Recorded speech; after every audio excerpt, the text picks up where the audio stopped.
안녕하세요. DJ 선아입니다. 오늘의 사연 시작해 보겠습니다. 저는 혼자 백반집을 운영하며 살아온 50대 여자입니다. 남편을 일찌감치 먼저 보내고 식당 일을 해서 자식 둘 혼자 키우며 살아왔죠. 사실 지금 하는 식당도 뭐 그리 대단할 것은 하나 없지만 이만한 백반집조차 처음부터 제대로 갖추고 사장 노릇을 한 건 아니었어요. 처음엔 남의 생선가게에서 일하며 그 돈으로 애들 소풍 보내고 도시락 싸주고 그렇게 아이들을 키웠죠. 그래도 저희 딸이랑 아들은 그런 엄마를 한 번도 부끄럽게 생각하거나 한 적이 없는 착한 아이들이었어요. 힘들고 고된 삶이었지만 늘 엄마 걱정하는 착한 아이들을 둔 게 제 유일한 자랑이라면 자랑이었죠. 남편을 보내놓고 홀몸으로 아이 둘을 키우며 식당 일하며 산다는 게 참 녹록지 않은 삶이었어요. 모진 사람들도 많이 겪었지만 꼭 그만큼 세상의 은혜를 받으며 살아온 삶이기도 했습니다. 그 탓에 저는 제가 할 수 있는 한에서는 세상에 많이 베풀고 나누고 살고 싶다는 마음을 늘 품어왔습니다. 식당을 하다 보면 별별 사람들이 다 있거든요. 구걸하러 오는 사람들도 있고 외상해달라는 사람들도 있고 때로는 돈이 없어서 밥값을 못 내겠다며 일로 대신해서 알바비로 갚겠다는 사람도 있죠. 사장님, 자꾸 그렇게 퍼주고 받아주고 그러면 안 돼요. 구걸하러 이러다 온 동네 거지들이 다 몰려오겠네. 맞아요. 이러다가 여기가 구걸하면 다 퍼주는 집이라고 소문난다니까요. 에이, 그런다고 우리가 굶어 죽는 것도 아닌데요, 뭘. 아이고, 모르는 소리 한다 그래. 영주 엄마, 사람들이 다 어디 영주 엄마 같은 줄 알아? 안 그래. 세상 인심이 얼마나 무서운 건데. 영주 엄마가 아직 세상 풍파를 덜 겪어봐서 그래. 그렇게 살다가 영주 엄마 뒤통수 맞는 날 온다. 호의 베풀면 호구인 줄 알고 더 덤벼드는 게 세상 사람들이 이치인 거야. 그치만 제 성정이 그렇게가 안 되는 걸 어째요. 학생들, 고시생들 보면 다 내 자식 같아 마음이 쓰이고 또 힘들게 사는 어르신들 뵈면 나이 드신 우리 부모님 같아서 마음이 쓰이는데 주변에 만류도 많았고 크고 작게 손해를 보는 일도 있었지만 어쩔 수 없는 제 성격 탓인지 저는 할 수 있는 한 사람들을 돕고 베푸는 삶에 익숙해왔고 그런 제 가치관을 바꾸고 싶지는 않았어요. 하지만 그러던 어느 날 그런 제 삶의 가치관에 큰 회의감을 느끼게 된 사건이 발생하게 됐죠. 저 사장님, 저희가 요 앞 신라 고시원에 사는 고시생들인데요. 돈이 다 있는 줄 알고 왔는데 지금 보니까 10,000원짜리가 아니라 1,000원짜리여서 3,000원밖에 없네요. 혹시 죄송하지만 남은 돈은 여기서 일을 해서 갚으면 안 될까요? 네, 저희가 이렇게 비실해 보여도 일은 진짜 잘하거든요. 도울 거 있으면 뭐든 말씀해 주세요. 저희 둘이 하면 이모님들 다 쉬셔도 되잖아요. 너무 죄송해서. 저희 가게가 있는 곳이 서민 동네이다 보니 고시생들이나 어렵게 혼자 사는 분들이 많았거든요. 비쩍 마른 데다 퀭한 얼굴을 한 젊은 청년 둘이 그렇게 고개를 조아려 대는데 마음이 너무 안쓰럽더라고요. 됐어요. 일은 무슨. 그냥 내가 이것만 받을게요. 나중에 고시 패스해서 잘 되고 나면 와서 많이 팔아줘요. 우리 집에서 매일 와서 밥 먹고 고시 패스해서 잘 된 사람들 많아요. 다들 가끔 여기 동료들 데리고 와서 회식도 하고 밥도 먹고 가고 그래요. 학생들도 그러면 되지 뭐. 그래도 너무 죄송해서. 괜찮아요, 괜찮아. 내가 다 아들 같아서 그래.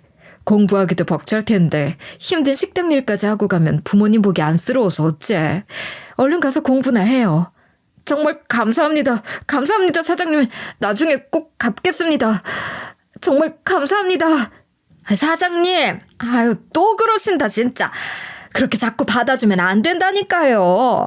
그러다 뒤통수 치고 나르면 어쩌려고 그래요. 요 앞 고시원 사는 학생들인데 날라봤자 어디로 나르겠어요. 그리고 이깟 밥 몇 푼이나 한다고요, 뭘. 두 남학생은 그 후로도 저희 가게를 자주 찾았어요. 오늘은 3,000원밖에 없네요. 죄송해요, 사장님. 괜찮아요, 괜찮아. 그런 날도 있지 뭘. 오늘은 외상값 갚으러 왔어요, 사장님. 저희 부모님이 용돈을 조금 붙여주셨거든요. 갚을 수 있게 돼서 너무 다행이에요. 저번엔 정말 죄송했어요. 안 갚아도 되는데, 아휴, 고마워요. 그 후로도 여러 번 와서는 오늘은 3,000원밖에 없다. 오늘은 2,000원 있다 하며 돈을 적게 내고 갈 때도 있었고, 또 가끔은 고향에서 돈이 들어왔다면서 달아둔 외상값을 갚고 간 적도 있곤 했죠. 그러다 하루는 또 외상을 달아두면 안 되냐고 묻더라고요. 저 사장님, 죄송하지만 오늘 한 번 더 외상을 부탁드려도 될까요? 저희가 교재 사느라 돈을 다 써버리는 바람에 오늘 밥값이 없어서요. 예, 그럼 그렇게 해. 아, 이봐요. 이젠 아주 맡겨놓은 듯이 외상하네, 이 양반들이. 전에는 일을 해서 갚겠다는 둥 뭐 빚만이라도 하더만. 우리도 땅 파서 장사하는 거 아니에요. 우리가 뭐 체벌인 줄 알아요? 차라리 일을 해요, 일을 해. 여기 할 일 많아. 무도 다듬어야 되고 콩나물도 다듬어야 되고 밥솥도 씻어야 되고 바닥 청소도 해야 되고. 이 일이 태산같이 쌓여 있으니까 외상할 생각 있으면 차라리 알바를 해요. 둘이 먹은 거 하면 한두 시간만 일하면 밥값은 얼추 나오겠네. 아유, 이모님, 그래도 공부하느라 힘들 텐데. 공부하느라 힘들면 여기서 환기도 좀 시키고 몸 쓰면서 머리도 비우고 딱 좋겠네 뭐. 안 그래요? 예? 예, 맞습니다. 네, 저희가 생각이 짧았네요. 그렇게 할게요. 네, 정말 죄송했어요. 저희도 염치가 있는데. 그렇잖아도 저희 그렇게 말씀드리려고 했어요. 저희 뭐부터 하면 돼요? 뭐든지 시켜만 주세요. 힘쓰는 건 다 저희가 할게요. 아이고, 뭐 이리 비실비실해서 힘이나 쓴다고? 아닙니다. 저희 이래봬도 남자라고요. 팔힘은 꽤나 좋습니다. 사장님이랑 이모님들 다 쉬고 계세요. 저희가 예전에 못 갚은 돈까지 다 갚는 김에 몇 시간 뒷마무리 청소까지 싹 다 할게요. 네, 그러세요. 얼른 쉬세요. 저기 안에 들어가셔서 TV 보고 계세요. 저희가 다 해놓고 부를게요. 그래, 그럼 총각들 덕택에 우리도 좀 허리나 쉬어보자. 오늘 하루 종일 서 있느라 힘들어 죽는 줄 알았는데. 청년 둘은 저희를 모두 안쪽방에 넣어 쉬게 하고는 청소를 있는 힘껏 해줬어요. 아이고, 미안해서 어쩌나. 공부하느라 힘들 청년들을 괜히. 아이고, 그럴 거 없어요. 사장님도 쉬어요, 쉬어. 뭐 괜히 일 시켜요? 돈을 안 냈으니 자기들이 일을 한다고 했잖아. 냅둬요, 괜찮으니까. 결국 청년 둘이 청소를 하고 너무 성실하다고 고맙다고 칭찬까지 했죠. 그런데 일이 터진 겁니다. 이게 어떻게 된 거야? 사장님, 얼른 나와보세요. 왜 그래? 어머, 이게 뭐야? 직원의 부름에 달려간 저는 할 말을 잃고 말았죠. 총각들이 고생한다고 내가 갖고 있던 초콜릿이라도 챙겨주려고 나왔더니 이놈들이 다 가고 없잖아요, 글쎄. 그리고 여기 돈통이 모두 털려 있었어요. 거기다 그게 전부가 아니었죠. 잠깐, 우리 탈의실에 지갑도 다 있잖아. 설마 그건 안 가져갔겠죠? 아이고, 다 털렸어. 나 거기에 은행에 넣으려고 챙겨온 200만 원도 있는데. 어떡하면 좋아. 이걸 어떡하면 좋아. 가게에 있던 돈들은 물론 직원들의 개인 소지품과 지갑까지 모조리 털려버린 거였습니다. 당했구나 생각한 순간 곧장 신고를 했지만 이미 늦은 뒤였죠. 나중에 신고를 하고 보니 둘은 아예 고시생도 아니었고 아주 작정을 하고 저희 가게를 타겟으로 삼은 것 같더군요. 게다가 비슷한 수법으로 여러 차례 돈을 훔친 전적까지 있는 놈들이었죠. 그 일을 겪고 나니까 다른 사람들은 물론 저희 자식들마저도 저더러 남 도와주는 건 그만하라고 하더군요. 엄마, 더는 그렇게 하시지 마세요. 우리가 무슨 자선 사업하는 거 아니잖아요. 돈 받는 게 부끄러운 일도 잘못된 일도 아니잖아요. 돈 받고 음식 파는 게 식당이에요. 그게 엄마가 하시는 일이라고요. 아무리 엄마가 좋은 의도로 선행을 베풀어도 요즘 사람들 그러지 않아요. 엄마 맘 같지가 않다고요. 그러니까 더는 그러지 마세요. 예전 같았으면 그런 딸의 말이 너무 매정하다고 했겠지만 그런 일을 한번 겪고 나니 더 이상은 저도 순진한 소리는 못하겠더라고요. 그래, 네 말이 맞다, 영주야. 엄마 돈만 털렸으면 그런 말 않겠는데 엄마 이모들한테 너무 미안해 죽겠어. 여기서 일하는 이모들 사정이 다 빤하지 않겠니? 하루 종일 뼈 빠져라 일해서 자식들 키우고 그렇게 사는 사람들인데 그 직원들 지갑에까지 손을 대게 만들었으니 내가 미안해서 면목이 없어. 그 돈은 엄마가 다 갚아드렸잖아. 죄책감 갖지 마. 당연히 내가 갚아줘야지. 내 잘못으로 이렇게 된 거니까. 거기다 주변 상인들 보기도 그렇더라. 여기가 한번 털리고 나면 괜히 주변에 소문도 나고 골목 가게들 이미지도 안 좋아지고 분위기도 흉흉해질 수도 있는데 내가 너무 세상을 몰랐나 봐. 이번에 인생 공부 참 크게 했다 싶네. 그렇게 그 일을 한번 겪고 나서는 씁쓸하지만 전 단골들에게도 외상은 일절 안 해줬어요. 에이 사장님 저 여기 단골이에요. 아시잖아요. 외상 자주 하고 매번 잘 갚았는데. 죄송해요. 저희가 사정이 있어서 이제 외상은 안 해드리기로 했거든요. 그런 게 어딨어요 갑자기. 갑자기고 자시고 안 된다면 안 되는 줄 아세요. 그리고 사장님 죄송할 게 뭐가 있어요. 요즘 세상에 외상해주는 식당이 몇 개나 된다고. 안 되는 건 안 된다고 분명하게 얘기를 해야 된다고요. 사실 너무 씁쓸했지만 어쩔 수 없었죠. 워낙 세상이 흉흉하다 보니까요. 그러던 어느 날 적어도 여든은 되어 보이시는 어느 노부부 두 분이 저희 백반집에 오신 거예요. 한눈에 보기에도 형편이 좋아 보이지는 않는 분들이셨죠. 노부부는 백반 하나를 시켜 나눠 드시더니 나중에 꼬깃꼬깃 돈을 꺼내 2,000원을 내미시는 거예요. 그 순간 어쩌지 싶었죠. 저기 정말 죄송합니다. 저희가 가진 게 이것뿐이라. 아니 그래도 이러시면 이거 참 너무 곤란한데요. 저희가 3일째 아무것도 못 먹었어요. 그래서 밑에 돈이 있는지 없는지도 확인 못하고 허겁지겁 밥부터 먹었는데 주머니에 이것밖에 없네요. 이거라도 우선 받아주시면 저희가 이래서 어떻게든 꼭 남은 돈은 갚겠습니다. 그러니까 아유 또 시작이네 또 시작이야. 어쩜 그렇게 패턴이 늘 똑같을까? 하여간에 돈 없다면서 밥은 잘 먹으러 와요. 그때 그놈들도 그랬잖아. 아니 돈이 있는지 없는지 확인도 안 하고 식당에 들어오는 인간들이 왜 이렇게 많은지 참. 사장님 행여라도 또 그럴 생각하지 마세요. 저번에 그렇게 당해놓고 또 같은 수법에 당하면 진짜 바보예요 바보. 당장 신고해서 경찰에 넘기든가 무조건 아작을 내버려요. 아니 어르신들을 어떻게 그래요. 거참 또 답답한 소리 하신다. 이번에 봐주면 아주 여기 탈탈 털리게 생겼어요. 봐주기만 해봐요 사장님. 절대 안 돼요. 아셨죠? 죄송합니다. 아닙니다. 이게 무슨 큰 돈도 아니고 그냥 제가 대접해드린 걸로 할게요 어르신. 그러니까 너무 마음 쓰지 않으셔도 됩니다.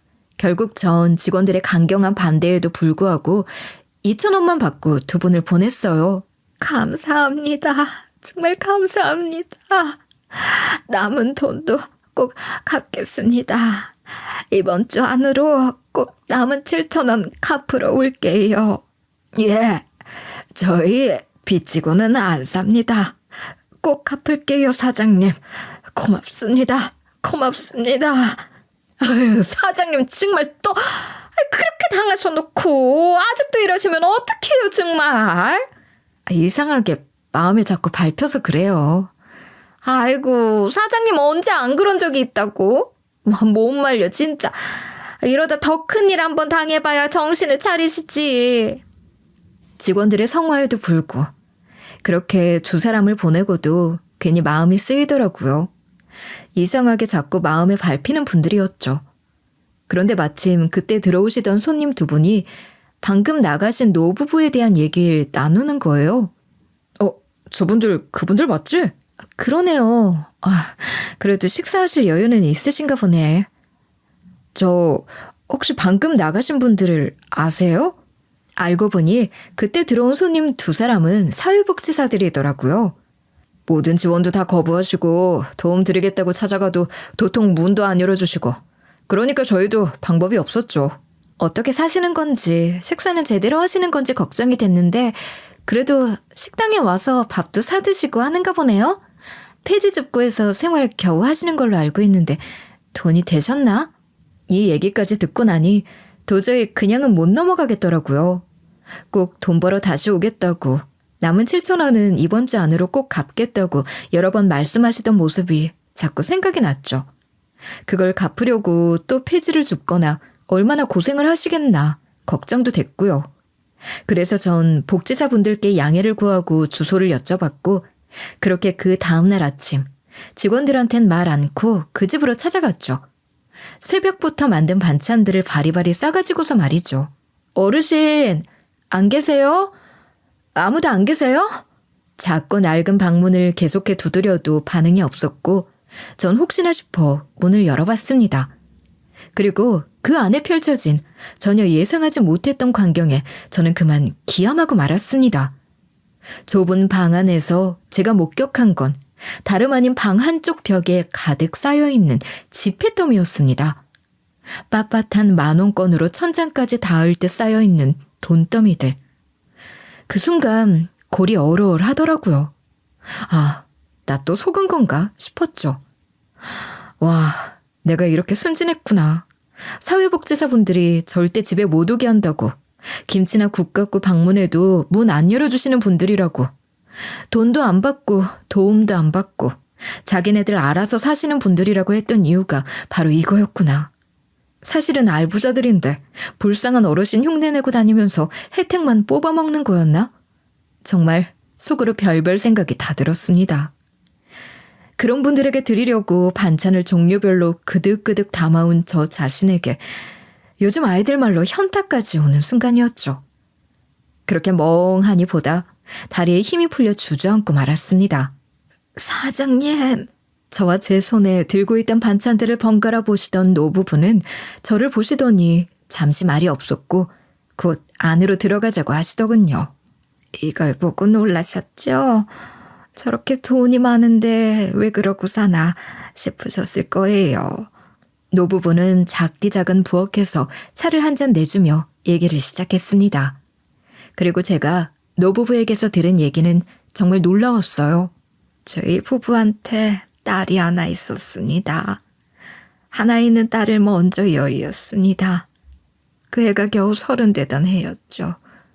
우리 손자 하나를 낳고 그 애가 2살이 되던 해 사고로 갔으니까요. 아, 저런. 애비는 애가 태어나자마자 도망가 살아있는지 어디 있는지 행방도 모르고, 애는 이제 겨우 아장아장 걸어다니는데 그 애를 저희 손으로 키웠어요. 노부부는 계속해 말을 이어나갔고 저는 참 안타까운 사연이다 싶으면서도 그때까진 솔직히 머릿속엔 물음표가 가득했던 것 같아요. 그래서 이 얘기를 지금 왜 하시는 걸까? 잘 알지도 못하는 나에게 무슨 할 말이 있어 그러시는 거지? 혹시 이 돈 가진 걸 내가 알아버려서 위협이 될까 봐 그러나? 별별 생각이 다 들더군요. 저의 의문 가득한 생각들에도 불구하고 노부부는 계속해 살아오신 이야기를 이어가셨습니다. 애가 엄마 아빠가 있어야지 다 늙은 우리가 뭘 알겠어요. 준비물 하나 챙겨줄 줄을 아나 예쁜 도시락 한 번을 싸줄 수가 있나. 없는 형편에 뭐 하나 잘해준 게 없는데도 우리 손자 성현이는 참 잘 커졌습니다. 늙고 보잘것없는 할머니 할아버지라고 창피할 법도 한데도 항상 할머니 할아버지 최고라고 그런 말을 입에 달고 살았지요. 그랬지. 지금 생각해도 눈에 선해요. 우리 성현이 어렸을 때 그때가 아마 중학교 1학년이 막 되던 해였나? 아마 그랬을 겁니다. 애가 우산을 안 갖고 학교에 갔는데 비가 옥수같이 내리는 거예요. 이웃집 엄마들이 다들 우산을 들고 학교로 달려갔지요. 저도 애가 비를 맞고 오면 안 되니 얼른 우산을 집어들긴 했는데 막 달려나가려다 보니 문득 걱정이 되는 겁니다.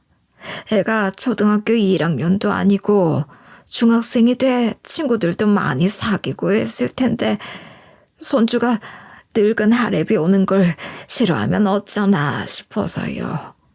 그래서 얼른 가 우산만 건네주고 와야지 했는데 교문에 들어서자 애가 저를 보고 어찌나 환하게 웃던지 할아버지 하고 부르는데 그 순간 제 생각이 다 부끄러워지더라 이 말입니다. 우리 손주가 그런 아이였어요.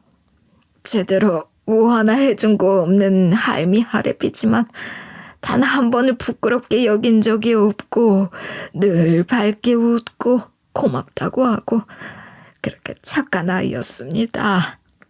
저는 계속 고개를 끄덕이며 리액션을 했죠. 하지만 여전히 이 이야기의 행방이 짐작되지 않더군요. 이 얘기를 하다 보니 우리가 너무 두서가 없었네요. 사장님 오셔놓고 본론은 얘기 않고 이렇게 손주 얘기만 늘어놓으니 미안합니다. 아유, 아닙니다. 손주분이 참 착하고 밝으신가 봐요. 요즘도 잘 계신가요? 그 질문을 던지고서 두 분의 표정을 보는 순간 아차 싶더군요. 그리고 그때 깨달았죠. 지금까지 손자에 대한 두 분의 얘기가 모두 과거형이었다는 것을요. 사실 저희 손자가 고시 공부를 했습니다. 아깝게 시험에 자꾸 떨어지니 그 밝고 명랑하던 아이가 자꾸 쪼그라들더군요. 자꾸 할머니 미안해, 할머니 미안해 그러는 걸 뭐가 미안하냐고. 할미 할애비는 우리 새끼가 하는 거면 다 괜찮다고. 떨어져도 괜찮으니 그냥 건강하게만 있으면 된다고 했지요. 고시 공부를 5년 정도를 했어요. 그러다 보니 본인은 늘 미안했던가 봅니다.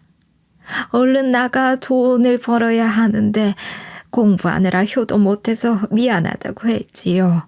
참 고생이 많으셨겠어요. 두 분도, 손자분도. 우리가 뭐 고생이랄 게 있나요? 그 애가 고생을 했지요. 마음고생도 했을 테고. 그래도 5년째 되는 해 합격을 했어요. 와, 너무 근데 무슨 안 좋은 일이 일어난 거군요. 두 분은 한동안 말씀이 없었어요. 눈시울이 붉어지시는 게 눈에 보였죠. 합격을 했다고 기분이 좋아서 집에 왔더라고요. 할머니, 할아버지, 이제 고생 끝이라고. 자기가 호강시켜주겠다고. 기분이 좋아 우리가 마을 잔치라도 열고 싶은 심정이었지요. 닭도 잡고 저 좋아하는 반찬도 가득 차리고 기분 좋게 애를 다시 보냈어요. 그러고는 그게 마지막이 됐습니다. 그게 마지막이 될 줄은 상상도 못했지요. 손자는 조부모 집에 다녀간 날 저녁, 그만 불운의 교통사고로 명을 달리하고 만 거였죠. 그 좋은 나이에 평생 그 작은 골방에 갇혀 공부만 하다가 재미난 일 하나 없이 하루 종일 책만 붙잡고 사는 그 일상을 5년을 하다가 그렇게 간 거예요. 그러니 지금도 우리 성현이 생각만 하면 제가 이렇게 푹 빠져서. 두 분은 여전히 그때 생각에 북받치시는 듯 눈물을 삼키셨고 저는 묵묵히 말을 들었죠. 할머니는 힘겹게 말씀을 이어가셨습니다. 하나 있는 딸도 그 젊은 나이에 먼저 앞세우고 그 딸이 남긴 추억도 하나하나 잊혀져 가는데 하나 남은 손주까지 앞세우고 그러고 나니 사람 못하나 싶었습니다. 우리가 살아서 뭘 하겠어요. 자식 보내고 손자까지 보낸 이런 죄인이 또 어디 있겠습니까? 그런 말씀이 어딨어요, 할머님. 그래도 꿋꿋하게 버티셔야죠. 따님도 손주분도 그걸 바라실 거예요. 이 방문 열어보시고 많이 놀라셨죠? 이게 우리한테 남은 유일한 겁니다. 마침내 방안 가득 쌓여있는 지폐에 대한 얘기가 시작됐어요. 손주가 죽기 전에 들어놓은 보험이 있었어요. 저희 대학 선배 중에 하나가 보험사에 취직을 했는데 제발 보험 하나 들어달라고 그러덥디다. 돈도 없는데도 그 선배가 안 돼 보였는지 애가 보험을 들었나 봐요. 거기에 사망보험금이 있었고 교통사고로 애가 떠나고 정신을 못 차리던 우리 앞에 그 보험사가 찾아왔더군요. 사망보험금을 수령하라고. 근데 저걸 왜 저렇게 현금으로 평생 안 잊으려고 그랬어요. 돈을 안 받겠다고 하니 안 받을 수는 없다더군요. 근데 그 돈을 우리가 어떻게 씁니까? 늙은 할미 할애비가 가난하고 배운 게 없어 뭐 하나 우리 손자 제대로 해준 것도 없는데 다 늙어서 그 젊은 아이를 아직 창창하고 미래가 밝은 아이를 먼저 앞세워 보내고서 늙은이 둘이 남아 그 돈을 어떻게 쓰겠습니까? 우리는 저도 평생 못 씁니다. 노부부는 그렇게 만원권들로 받은 보험금을 방 한켠에 두고 매일 미안함과 죄책감을 되새기며 자식 앞세운 죄인으로 살았던 거였습니다. 사실은 사장님께 꼭 드릴 말씀이 있었습니다. 그렇지 않아도 식당으로 찾아가려고 했어요. 저를요? 왜 우리 아이가 남기고 간 물건들에서 일기처럼 써둔 글을 봤습니다. 거기엔 은혜 갚아야 할 사람들이 다 적혀 있었죠. 그런 글이 있었어요. 한번 보시겠습니까? 할머님은 손자가 남기고 간 노트를 제게 건네주셨고 저는 손자의 손때가 묻은 노트를 넘겨봤어요. 할머님 말씀대로 그곳엔 은혜 갚아야 할 사람들이라는 제목과 함께 번호를 매긴 이름들이 빼곡히 적혀 있더군요. 손자가 남기고 간 그 따뜻하고 고운 마음이 너무 예뻐 할머님, 할아버님께 양해를 구하고 그 내용을 이곳에 잠시 옮겨 적어 봅니다. 여러분께도 어르신들의 손자 윤성영 군의 따뜻한 마음을 전하고 싶어서요. 0번 할머니, 할아버지. 평생 나를 위해 헌신하신 내가 세상에서 제일 사랑하는 우리 할머니, 할아버지. 나를 위해 모든 걸 해주시면서도 항상 부족하다고 미안하다고만 하시는 분들. 못난 손자가 최고라고 생각하시고 곳이 여러 번 떨어져도 늘 괜찮다고 붙어도 예쁜 손자, 떨어져도 예쁜 손자. 하나도 달라질 거 없다는 말로 늘 나를 지켜 세워주시는 내 인생의 동력, 내 삶의 이유, 내 생의 목적. 내 하나뿐인 할머니, 할아버지. 세상에서 가장 사랑하는 두 사람. 어떤 삶을 살든 늘 영순이로 생각해야 하는 두 분. 내가 은혜 갚아야 하는 가장 첫 사람들. 1번 대학 선배 영준이 형. 월세 한 번 받지 않고 나에게 1년 넘게 숙식을 제공해준 형. 내가 고마워하고 미안해하는 게 느껴지면 항상 일부러 더 쿨하게 넘기면서 네가 있으니 가정부 하나 생긴 것 같고 좋다. 제발 나가지 마라 하며 농담을 해 내가 눈치 보지 않게 해준 속이 깊은 형. 실제로는 내가 공부하는 데 방해가 될까봐 자리도 많이 피해주고 음식도 시켜주고 배려를 많이 해준 고마운 형. 나중에 잘 되면 절대 잊지 말고 은혜 갚아야 할 너무너무 고마운 사람. 2번 고시원 동기 석훈이. 할머니가 갑자기 수술을 하셔야 하는데 모아둔 목돈이 없어 하늘이 무너지는 것 같았던 순간에 적금을 깨 빌려준 고시원 옆방 사는 석훈이. 자기도 한 푼 두 푼 알바해서 모은 돈이면서 그 돈을 기꺼이 우리 할머니를 위해 빌려준 너무너무 고마운 동생. 석훈이가 아니었다면 어떻게 됐을지 생각하고 싶지도 않다. 돈은 모두 갚았지만 그래도 여전히 고맙고 또 고마운 동생. 두고두고 살면서 은혜 갚아야 할 친구. 그리고 그 다음 나오는 순서에는 아주 익숙한 이름이 보였어요.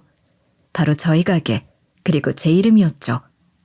저는 손자의 얼굴이 생각도 나지 않는데 어떻게 그곳에 제 이름이 적혀 있는지 너무 의아하고 놀라웠죠. 3번 영주백반 김인숙 사장님. 내 삼시세끼를 책임져준 고마운 분. 가난한 고시생이 무슨 돈이 있냐고 되는 대로 주면 된다고 하시며 돈을 안 받으실 때도 돈을 드려도 오히려 돌려주실 때도 있었던 천사 같았던 사장님. 그렇게 마르고 야위어 무슨 공부가 되겠냐고 하시면서 내가 시키지 않은 반찬도 제육볶음이며 불고기며 항상 듬뿍듬뿍 챙겨주신 분. 잘 먹어야 공부도 잘하는 거라고 엄마처럼 내 밥 걱정을 해주시고 틈틈이 마시라며 손수 만든 차까지 챙겨주신 감사한 분. 혼자 공부하느라 방에만 처박혀 있다가도 영주 백반에만 가면 따뜻한 사람 사는 정을 느낄 수 있어 내가 늘 갔던 식당. 사장님께 꼭 은혜를 갚자. 성공해서 다시 찾아뵙자. 전 한동안 말을 잇지 못했습니다. 알 수 없는 감정들이 제 마음속에 가득 피어올랐어요. 울컥하는 마음에 눈물이 앞을 가리더군요. 전 몰랐어요. 할머님, 할아버님 얘기를 듣는 순간에도 그 손자분이 누군지 전혀 몰랐어요. 그런데 이 글을 읽고 나니 떠오르네요. 제가 만든 차를 챙겨줬던 손님은 한 명밖에 없거든요. 하도 예의가 발랐어요. 주변에 고시원이 많고 공부하는 학생들이 많으니 늘 많은 젊은이들을 보는데 그중에서도 참 눈에 띄는 학생이었죠. 제가 시장 갔다 오는 길에 무거운 걸 들고 오는 걸 보면 헐레벌떡 뛰어와서 그걸 들어준 적도 있는 그런 학생이었거든요. 요즘 그런 청년이 또 어디 있습니까? 어쩜 이렇게 착한 학생이 다 있을까? 그래서 더 눈이 가고 마음이 갔던 것 같아요. 우리 아들 같고 그래서. 그런 학생이 오래 눈에 띄질 않아서 합격해 간 줄로만 알았습니다. 이런 일이 생겼을 거라고 상상도 못했어요. 그리고 두 분이 그 학생의 할머님, 할아버님이실 줄은 참 착한 애 맞아요. 인사성도 바르고 지 할미 할비 힘들게 사는 걸 보고 자라 그런지 어딜 가든 다른 사람들 도와주는 걸 늘 버릇 삼았죠. 할머니, 할아버지 더 이상 힘들게 살지 말라고 자기 성공하면 호강시켜주겠다고. 그래서 그렇게 밤낮 공부만 하던 애를 제가 시골서 살아 따뜻한 밥 한 끼 챙겨주지 못해서 그게 늘 한이었는데 매번 따뜻한 밥 해먹이고 잘 챙겨주셔서 정말 고맙습니다. 고마워요, 사장님. 아닙니다. 그게 제 일인데요, 뭐. 따뜻한 밥 만들어 파는 게 제 일이었을 뿐이에요. 무슨 특별한 일을 한 것도 아니고 제가 자선사업을 한 것도 아니고 봉사를 한 것도 아니고 이런 말 들을 이유가 없습니다. 부끄러워요. 아닙니다. 식당이야 널리고 널린 게 식당인데 단순히 밥만 파셨다면 우리 손주가 그런 글까지 남겼을 리가 없지요. 사장님은 밥보다 더 큰 걸 파신 겁니다. 정도 나누고 사랑도 나누고 그 덕에 우리 성현이가 그래도 살아있는 동안 고마움 속에서 살다 갔어요. 감사합니다. 전 그저 늘 하던 장사를 한 것뿐인데 그런 말을 들을 이유도 없는 사람인데 부끄러움에 몸둘 바를 모르겠더라고요. 그런데 두 분이 이어가신 다음 말에 더 놀라고 말았죠. 저희가 사실은 이 동네로 온 지 그리 오래되지가 않았습니다. 손자 그렇게 보내고 한참을 고향에서 취직운도 보냈어요. 딸의 손자까지 다 떠나보낸 죄인으로 우리 둘이 그냥 거기서 늙어 죽을 요량으로 꼼짝 않고 살았지요. 그런데 손주가 남기고 간 물건들을 감히 열어도 못 보고 끌어안고만 있다가 몇 년 만에 하나씩 풀어보게 됐습니다. 그리고 이 수첩을 발견한 거지요. 은혜 갚을 사람들이 이렇게 많은 생을 살았구나. 우리 손주 그래도 그 은혜 속에 살다 갔구나. 그렇게 마음이 뭉클해졌습니다. 그리고 그런 생각이 들더군요. 우리 손주는 너무 일찍 하늘의 별이 돼버렸지만 그 마음을 우리가 대신 갚을 수는 없을까. 그렇게 고민하다 이리로 이사를 왔습니다. 그렇게 1번부터 한 명 한 명 은혜를 갚아나가기 시작하고 있습니다. 대학 선배, 고시원 동기를 어렵게 찾았고 그 다음이 사장님이었습니다. 그러면 저희 가게 오실 때 이미 그걸 생각하시고 아닙니다. 그땐 몰랐습니다. 너무 배가 고파 급히 들어가느라 이름도 확인하지 못했지요. 그런데 그렇게 허겁지겁 음식을 먹고 돈을 나중에 갚겠다는 구차한 말을 남기고 나와 가게 이름을 보는데 글쎄 딱 그 가게 이름이지 뭡니까. 불싸 우리 손자가 은혜 갚아야 할 곳에 은혜는 못 갚을 망정 우리가 빚까지 지고 나왔구나. 그때서야 깨달은 겁니다. 그래서 다시 찾으러 가려고 했는데 이렇게 반찬까지 싸들고 와주시니 이 방에 쌓아둔 이 돈들 사장님 드리려고요. 남은 이 돈은 모두 사장님 몫입니다. 네? 아니 무슨 말도 안 됩니다. 말도 안 돼요. 제가 뭘 했다고 이 돈을 받나요? 제가 한 게 뭐가 있다고 그럴 순 없어요. 아니요. 받아주셔야 합니다. 사장님이 안 받아주시면 저희는 평생 이 돈을 못 씁니다. 이렇게 방에 넣어두고 결국 이 돈이 다 썩어나는 꼴만 보다 죽을 거예요. 우리 손주 대신 은혜 갚지 못하면 죽어서도 눈을 못 감을 것 같아서 그래요. 손주가 하려던 걸 대신하는 것뿐입니다. 그 애가 고시도 합격하고 취직도 하고 크고 훌륭한 사람이 됐다면 본인이 직접 했을 일들일 텐데 그걸 이렇게 대신이라도 해주지 못하면 우리가 눈을 못 감아요. 그러니까 부디 받아주세요. 부탁드립니다, 사장님. 정말 난감했습니다. 두 분은 허리까지 조아리시며 제게 그 돈을 받아달라고 부탁 아닌 부탁을 하셨고 그렇다고 그 큰 돈을 어떻게 덥석 받겠습니까? 이걸 어떻게 해야 하나 고민이 되기 시작했죠. 한사코 거절을 해도 두 분의 고집은 완강했거든요. 그러다 문득 노트를 다시 보게 됐죠. 할머님, 할아버님, 지금 제가 다시 보니 너무 중요한 걸 빠뜨리셨네요. 은혜 갚을 사람이 제 앞으로 더 있는데 그건 넘기셨잖아요. 더 있다니요. 대학 선배, 고시원 동기 두 사람 모두 만나서 전달했는데 그 사람들도 한사코 받지 않겠다는 걸 우리가 어르고 달래서 드렸어요. 3분의 1로 정확히 나눠서. 그리고 남은 3분의 1이 사장님 몫입니다. 그 뒤로 4번은 없습니다. 숫자를 적어둔 걸 보면 더 쓰려고 했던 모양인데 이걸 더 채우지 못하고 가버려서 저희가 빠뜨린 이름은 없습니다. 아니요. 그 두 사람보다도 더 위에 적힌 이 이름 안 보이세요? 제가 가리킨 곳에는 0번이라고 적힌 할머니, 할아버지란 글씨가 있었죠. 어떤 삶을 살든 늘 영순위로 생각해야 하는 두 분. 내가 은혜를 갚아야 할 가장 첫 사람들 이라고 적혀 있네요. 그런데 두 분은 그걸 빠뜨리신 거예요. 이 돈을 가져가야 할 사람이 세상에 있다면 그 첫 번째는 바로 두 분이에요. 두 분이 이 돈에 대한 권리를 포기하시면 그 다음 사람들에겐 권리가 없어요. 그리고 손자분은 아마 그걸 가장 힘들어하고 고통스러워하실 거고요. 할머님, 할아버님, 아까 저한테 그러셨죠? 할머니, 할아버지가 고생하고 아프면 제일 힘들어하고 그걸 보기 싫어하는 게 손자분이었다고요. 그런데 지금 이 순간 이렇게 두 분이 고생하시며 사시는 걸 손자분께서 과연 좋아하실까요? 미안하다는 이유로, 죄책감이 든다는 이유로 이 돈들을 모두 쌓아만 둔 채로 남들에게만 나눠주고 두 분은 가난하고 힘들게 사시는 걸, 그 모습을 과연 손자분은 원하셨을까요? 그거야말로 손자분의 뜻을 거스르는 거 아닐까요? 저는 이 돈 받을 수 없어요. 두 분이 힘겹게 사시는 한은 이렇게 한 푼도 쓰시지 않고 이 돈은 이렇게 쌓아둔 채로 폐지 주우시면서 생활하시는 걸 안 하는 저 절대 이 돈 한 장도 받을 수 없습니다.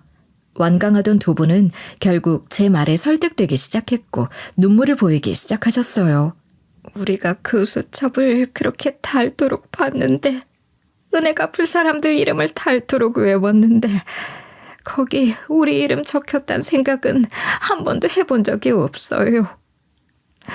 사장님 말씀이 맞습니다. 우리가 궁상맞게 힘들게 사는 걸 보면 제일 가슴 아파할 사람이 우리 손주인데 그 생각을 못했어요.